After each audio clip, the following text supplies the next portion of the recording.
Baik teman-teman sekalian, di episode kedua Ngaji Budaya berkaitan dengan Omnibus Law ini, saya mau membahas mengenai pekerja, ya, buruh, ya. Saya juga pernah itu bekerja di sebagai buruh juga, dan beberapa keluarga saya juga adalah seorang buruh. Hanya kemudian begini yang jadi masalah. Aturan ini memang banyak memberatkan pekerja, di antaranya aturan cuti itu tidak ada. Karena memang begini, di mata investor, di mata investor ini ada beberapa masalah di Indonesia. Masalah pertama, upah yang diminta oleh tenaga di Indonesia memang terlalu besar menurut investor. Karena kan baik lagi, para korporat itu tujuannya apa ya? Tujuan para korporat itu kan mau cari uang, itu masalahnya. Maka kemudian kalau sistem gaji di Indonesia itu terlalu tinggi, menurut KKNI, Kerangka Kualifikasi Nasional Indonesia, itu terlalu tinggi, maka yang terjadi, eh, margin keuntungan yang diterima oleh investor itu rendah, gitu kan. Ketika margin keuntungan itu rendah, ya pemerintah juga akan berpikir pajak yang diterima oleh pemerintah juga makin berkurang. Nah, apa yang terjadi? Ini ada presiden buruk sebetulnya ya. Eh, Belum berapa lama yang lalu ada beberapa kepala daerah itu agak marah-marah. Penyebabnya adalah ternyata begini, buruh di sebuah tempat di kota-kota kecil di Jawa Barat dan di kota-kota di Jawa Tengah itu minta upah yang terlalu tinggi melalui organisasi buruh. Lalu, ya, apa penyebabnya? Maka ada banyak. Satu, misalnya angka kebutuhan hidup di sana yang semakin tinggi, karena wajar.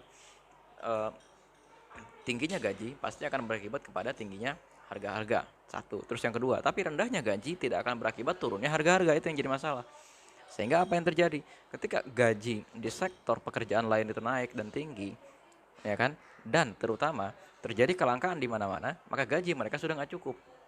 Akhirnya yang terjadi adalah mereka terus-menerus minta gaji.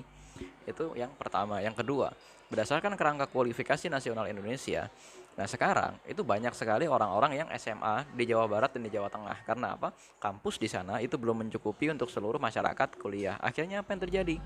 Gaji mereka rendah. Tapi ketika di suatu kelompok masyarakat itu ya, di kota, persentase antara orang-orang yang menjadi S1 gitu ya, antara orang-orang kuliah sama yang nggak kuliah, dan tingkatan SMA D3 D4 dan lain-lain itu nggak imbang, maka yang terjadi ini naik turun angka gajinya dari situ.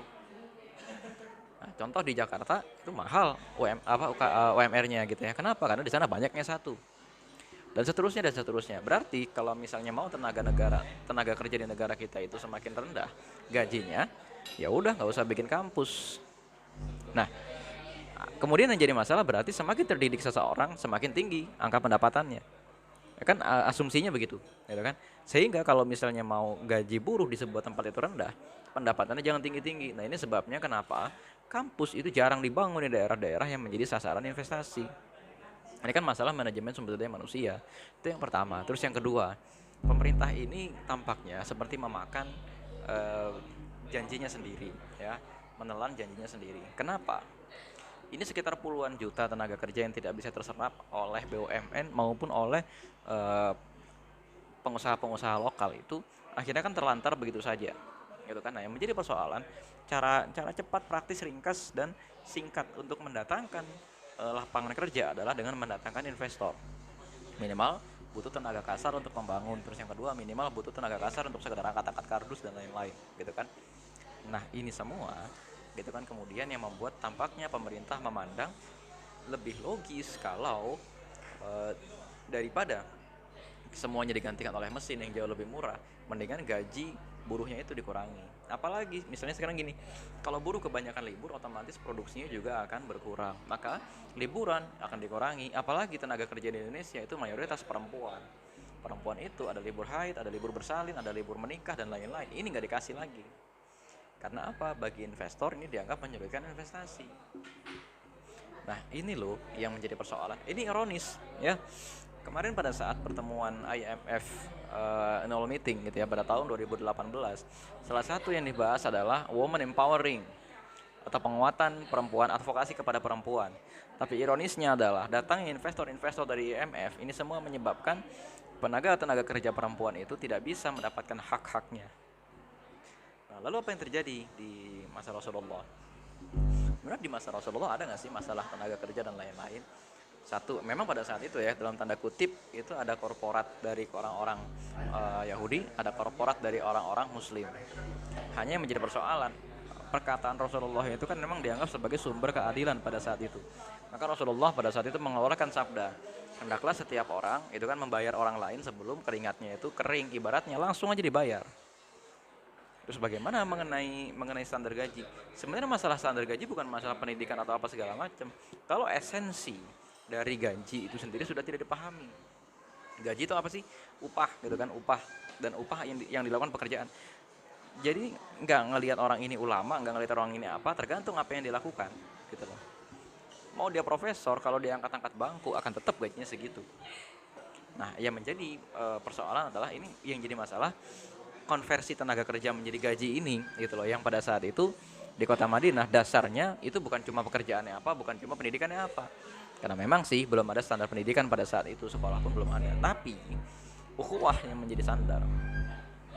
Kan sampai kalau dalam Al-Qur'an surat Al-Hasyr, waladzina ja'u mim ba'dihim yaquluna rabbana ighfir lana wa li ikhwanina alladzina sabaquna bil iman wa la taj'al fi qulubina ghillan wa la taj'al fi qulubina ghillan lil ladzina amanu rabbana innaka ra'ufur rahim. Mereka mengatakan ini saling mendoakan gitu loh. Rabbana ighfir lana, ya Allah ampunilah kami, wa li ikhwanina alladzina sabaquna bil iman, dan orang-orang yang masuk Islam sebelum kami, yang beriman sebelum kami. Wala taj'al fi qulubina ghillah, dan jangan jadikan dalam hati kami perasaan iri, dengki, ghil ya, ingin memiliki dan lain-lain. Terus apa korelasinya? Korelasinya adalah terjadi kerjasama di tengah-tengah masyarakat yang baik antara elemen-elemen ini gitu loh. Jadi kalau sekarang seolah-olah elemen korporat berada di sudut lain dengan elemen-elemen proletar, terus ada lagi di sudut lain itu borju, birokrat, kapitalis birokrat gitu bahasanya kalau bahasa orang komunis itu. Sementara Rasulullah menghubungkan itu semua. Antara pekerja gitu ya, antara pekerja, terus kemudian elemen-elemen pengusaha dan elemen pemerintah, lalu elemen rakyat pada masyarakat umumnya, dan elemen konsumen sebagai masyarakat ini, itu dihubungkan oleh Rasulullah dengan satu ideologi namanya Islam. Nah, bagaimana cara menghubungkan mereka? Ya sholat bareng gitu loh, berperang bareng-bareng, pertahankan negaranya pertahankan bareng. Ini kan masalahnya begini, ketika negara kita itu rusak, investor itu kan nggak mau mempertahankan, mereka akan pergi dari negara kita. Ketika masyarakat saling membunuh, nanti terjadi kondisi anomi karena harga-harga naik dan seterusnya, investor itu akan pergi. Ketika nanti masyarakat akan saling bertempur karena gajinya kurang dan lain-lain, masyarakat akan saling membunuh, investor itu pergi. Sementara yang terjadi di kota Madinah dengan persatuan ideologi tadi, dengan rasa kebangsaan, rasa saling persaudaraan tadi, ketika terjadi sesuatu di kota Madinah, mereka nggak pergi.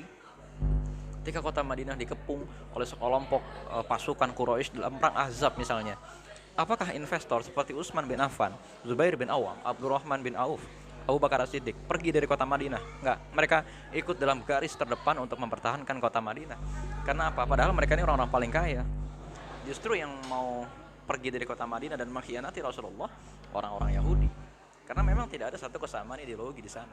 Enggak ada rasa saling persaudaraan, enggak ada rasa itsar, enggak ada rasa ikhwah, gitu, rasa persaudaraan. Dan kemudian ini tampaknya pemerintah nggak sadar bahwa pemerintah sedang merusak rasa persaudaraan di tengah-tengah masyarakat. Akhirnya apa yang terjadi? Nanti kalau negara kita itu rusak, investor pergi ngancem negara. Nanti kalau Anda begini, saya akan pergi. Akhirnya apa yang terjadi? Karena pemerintah nggak mau kehilangan uang, masyarakat lagi yang ditindas, dan investor nggak pergi. Ini ya kira-kira terjadi dulu ya, di zaman Sirah Nabawiyah itu begitu. Maka dakwah Islam itu bukan cuma persoalan dari yang nggak sholat menjadi sholat, tapi persoalan bagaimana cara hidup ala Islam, cara berbangsa ala Islam, cara berbangsa ala Rasulullah. Dan ini sifatnya bukan fikih, bukan apa, meniru Rasulullah aja gitu. Kalau nggak gitu ya silakan aja, tapi sistem yang dikembangkan oleh Rasulullah jauh lebih adil daripada sistem yang kemudian kita gunakan hari ini. Udah neo kapitalis lagi. Itu ya. Assalamualaikum warahmatullahi wabarakatuh.